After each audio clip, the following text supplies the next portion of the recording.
புரவாசினம் கருணாமூர்த்தி ஸ்வரூபம் சர்வரோக தோஷ நிவாரணம் ஸ்ரீ சாயிநாதன் தரிசனம்.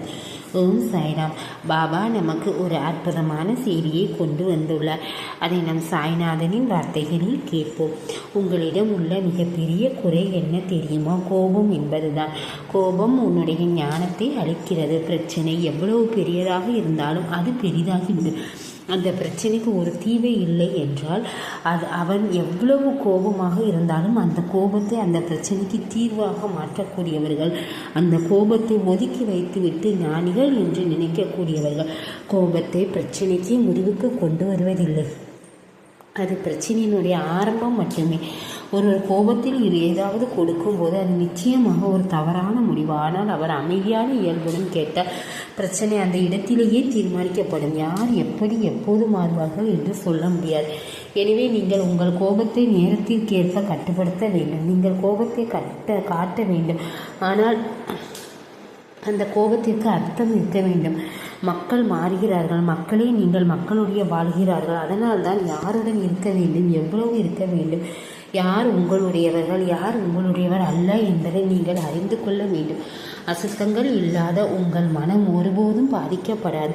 நீங்கள் இப்போது எதிர்கொள்ளும் சில சிரமங்கள் கூட தற்காலிகமானவை. உங்கள் நிலைமை இப்போது கொஞ்சம் வேதனையாக இருந்தாலும் இன்று உங்கள் பிரச்சனைகள் நீங்கும். இந்த தருணங்களில் நீங்கள் ஒரு ஆச்சரியமான மாற்றத்தை காண்பீர்கள்.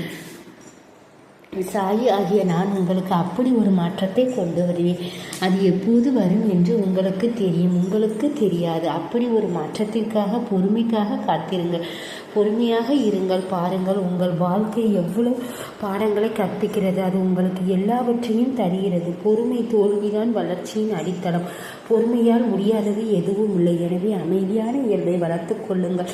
இவை இரண்டும் உள்ளவர்கள் வாழ்க்கையில் ஒருபோதும் தோற்கடிக்கப்பட மாட்டார்கள். எனவே நீங்கள் எதிர்கொள்ளும் சிரமங்கள் உங்களை சுற்றியுள்ள மக்களையும் சமூகத்தையும் வாழ்க்கையும் புரிந்து கொள்ள வைக்கின்றது என்று நான் எப்போதும் உங்களுக்கு சொல்கிறேன். ஆனால் நீங்கள் ஏன் கவலைப்படுகிறீர்கள், வருத்தப்படுகிறீர்கள் என்றுதான் எனக்கு தெரியவில்லை.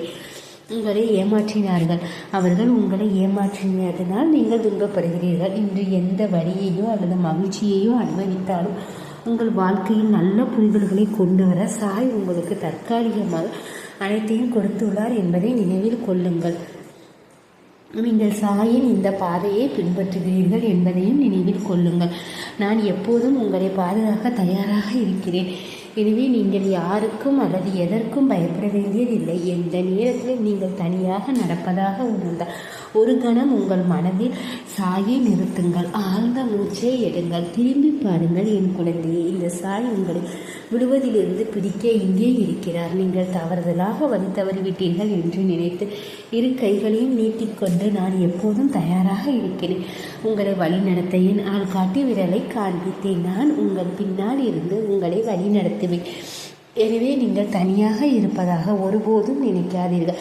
என் பெயரை உச்சரிப்பதன் மூலம், என்னை நினைவு கூறுவதன் மூலம், என்னை தியானிப்பதன் மூலம் நான் உங்களுக்கு என் வடிவத்தை கொடுத்து எனது உண்மையான வடிவத்தை காண்பிப்பேன். அந்த பார்வையுடன் உங்கள் எல்லா பிரச்சனைகளும் மறைந்துவிடும். நீங்கள் செய்ய வேண்டியதெல்லாம் நீங்கள் செய்யும் வேலையை ஒருமுகப்படுத்தலுடனும் விருப்பத்துடனும் தியானிப்பதுதான். அப்படியானால் அந்த தியானம் உங்களை சரியான பாதையில் அழைத்துச் செல்லும். பாபா, நீங்கள் என்னை கேட்டுக்கொண்டவுடன் நான் உங்களுடைய இறுதிச் சடங்கிற்கு வந்தேன் என்பதை நினைவில் கொள்கிறீர்களா? நான் உங்கள் காலடியில் என் தலையை வைத்து வணங்கினேன். எது நல்லது, கெட்டது, எது உண்மை அல்லது எனக்கு என்ன அவசியம் என்று எனக்கு தெரியவில்லை. எனக்கு என்ன வேண்டும் என்று எனக்கு புரியவும் இல்லை. எல்லாம் அறிந்த நீங்கள் எனக்கு என்ன வேண்டும் என்று உங்களுக்கு நன்றாக தெரியும். அது அப்படித்தான். என் வாழ்க்கையில் நான் தாங்க முடியாத சிரமங்களில் இருக்கிறேன். எல்லா துக்கங்களையும் வலிகளையும் தாங்கும் வலிமையை இழந்துவிட்டேன். என் குடும்ப உறுப்பினர்கள் என் வாழ்க்கையை அமைதியாக கழிய வேண்டும் என்று சொன்னார்கள். என் நண்பர்கள் நான் மகிழ்ச்சியாக இருக்க வேண்டும் என்று கூறினார்கள். அவர்கள் அனைவரையும் என்னை மரியாதையுடன் நடத்த வேண்டும் என்று சொன்னார்கள். எனக்கு உங்கள் ஆசீர்வாதம் மட்டும் போதும் சாய் பாபா என்றுதானே நீ கூறுகிறாய். என்னுடைய ஆசீர்வாதம் உன்னுடைய அனைத்து துன்பங்களையும் நீக்கும் என்று எனக்கு நன்றாக தெரியும். அதனால் நான் உங்கள் பாதங்களை முத்தமிட மறக்க மாட்டேன். இதுவரை நான் செய்த அனைத்து தவறுகள் நீங்கள் என்னை மன்னிப்பீர்கள் என்று நினைக்கிறேன் பாபா. அப்படிதான் நீ என்னிடம் வேண்டுகிறாய். நீ செய்த அனைத்து பாவங்களையும் நான் மன்னித்து விட்டேன். நீங்கள் என்னிடம் பாபா இதுவரை நான் செய்த அனைத்து பாவங்களையும் சேர்த்து என்னை மன்னியுங்கள் என்று கூறினாய்.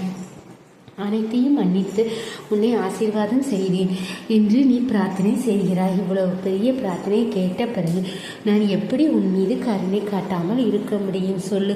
உங்கள் எல்லா தவறுகளையும் உங்கள் உண்மைகளையும் என் முன் வைக்கும் போது நான் எப்போதும் உங்களை பாதுகாப்பேன். இப்போது நீங்கள் ஒரு மனிதர்கள். நீங்கள் எதற்காகவே மிகவும் ஏங்குகிறீர்கள். அன்பு இல்லாமல் மனிதர் இல்லை. காயங்கள் இல்லாமல் கடந்த காலம் இல்லை. குழந்தையே, வாழ்க்கை இல்லை. வாழ்க்கையில் சில நினைவுகள் மறந்துவிட்டால் நீங்கள் வாழ முடியாது. சில காயங்கள் நீங்கள் அடையாளம் கண்டால் நீங்கள் சிறந்த நிலைமைக்கு உயர முடியாது. சொல்லுங்கள்,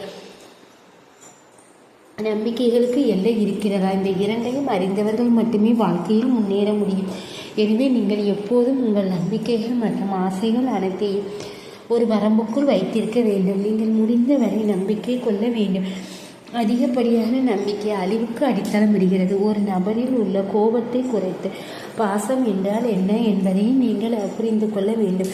புரிந்து கொள்வது என்றால் முதலிடம் உங்களிடம் உள்ள தற்பெருமையை நீக்குங்கள். தற்பெருமையை நீக்கும் போது மற்றவர்களை எப்படி மதிக்க வேண்டும் என்பதையும் நீங்கள் அறிவீர்கள்.